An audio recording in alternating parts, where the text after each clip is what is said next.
With tax day fast approaching, you might be wishing you'd taken more steps to minimize your taxes before you close your books in 2020.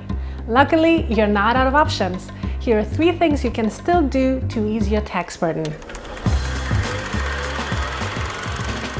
If you didn't max out your retirement contributions in 2020, you may have till April 15th to do so. The deadline for 401k contributions is the end of the calendar year, so it's too late for that. However, you may still be able to make contributions to an individual retirement account, like a traditional or Roth IRA, to reduce last year's tax bill. The contribution limit for 2020 is $6,000 if you're under 50 and $7,000 if you're 50 or older. Be aware that in most cases, the taxpayer needs to have earned income to contribute to an IRA. But there's an exception. If you worked and your spouse didn't, you can contribute to an IRA on their behalf. A health savings account, or HSA, allows you to stash away tax-free funds to pay for qualified medical expenses. You can deduct contributions from your taxable income, and any unused funds left in the HSA at the end of the year will roll over to the next year. Like with IRAs, you can make HSA contributions for the previous year until the April filing deadline.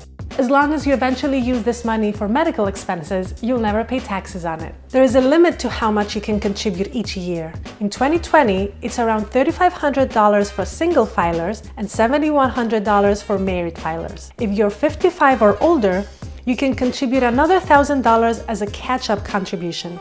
If you had a flexible spending account in 2020 for medical or dependent care expenses, you might be able to use some of last year's funds for this year's expenses.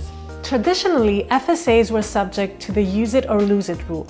That meant that people would rush to spend any money left in their FSAs in late December or otherwise forfeit the funds.